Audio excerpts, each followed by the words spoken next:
second nodded her assent. She felt sure that they had lost a research opportunity, but first was within his rights. Julius Strathclyde must die. Day 1. Julius.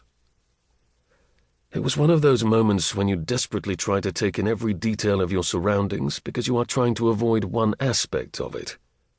I was standing in Sam's office. The air conditioning kept the room cool whilst the street outside sizzled. A clever breeze system meant that I could catch the scent of lemons and dust baking on the streets below. It was still only the morning, but it felt like today was going to be a hot one. I watched as a flock of yellow and green finches swept past the window. The view beyond the window looked over the Library of Alexandria and the other Malseon buildings and onto the Mediterranean itself. I could have spent the rest of the day just staring at this beautiful alien landscape, but it was no good. The shouting was increasing, and I had to return my attention to the chaos of the room. My partner Neith and our boss, Sam Nymans, were hurling abuse at each other. Our friend Rami was showing more common sense and had wisely chosen not to pick a fight with the remaining person in the room, Asha Giovanetti, head of custodians and scariest woman in Alexandria. The sweet fragrances from beyond the window were being overwhelmed by that of vomit. At least 2 of my companions had thrown up, and now they were all shouting at each other, which in all honesty was better than the vomiting. The object of their distress was a white man in his mid-30s. He had a blonde moustache and beard to match his long, flowing hair that just about reached his shoulders. In case his appearance didn't already scream divine majesty, he also wore a crown on his head. Arthur, mythical High King of the Britons, had materialized in Sam's office and had somewhat thrown the cat amongst the pigeons. Standing in the same room as someone who thinks they are a god is a bit of an eye-opener. Honestly, I was getting a headache. My brain kept trying to see radiating glory, but my eyes were focusing on a wavy outline. The others had taken his sudden appearance far worse. I had initially tried to explain things to them, but it had all gone pear-shaped. I decided to try again. It was alarming to see my friends in such a state of distress. Neith appeared close to tears. "Look, guys." Asha held up her hand. My voice trailed off.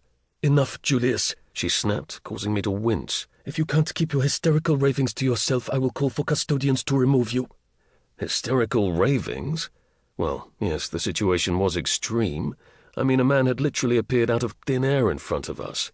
They were all acting like he was a new type of curator or an anomaly. It was me that had leapt to the conclusion of multi-dimensional universes and gods and the like.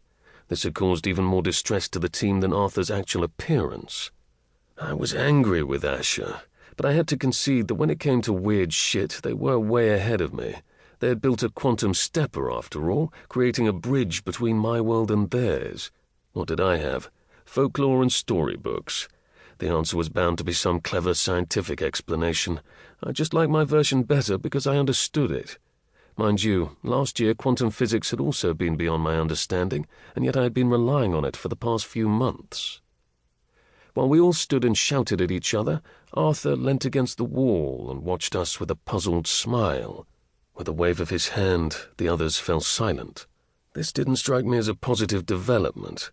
If someone or something had the power to stop 4 people from talking or moving, it was clearly more than a blip in the quantum field, as Rami had proposed. "Arthur," I began, but his fury swept over me, and I dropped to one knee. "My liege." Well, at least that stopped the headache, but now I appeared to be quaking with fear, and the minute I realized I was quaking with fear, it passed. Whatever influence this guy had over me, it didn't last long and was easily challenged. Still, in order not to receive any more negative attention, I decided to play along. "You mentioned that you require our assistance in a wager. How may we oblige the great and wondrous Arthur, King of the Britons?" It was hogwash, but he smiled, and I realized that he had bought it. He gestured benignly at me to stand up again, and I glanced across at the others in the room. Neith was halfway through an expression. It seemed part awe and part, "Whatever you have done to me, I am going to kill you." Asha was similarly frozen. Her face was one of blank contemplation. Sam was thunderstruck, and Rami was still reeling. "I need my sword back," said Arthur. "Some foul miscreant stole it from the Lady of the Lake, and I am here to rightfully reclaim it." I avoided Neith's eyes in case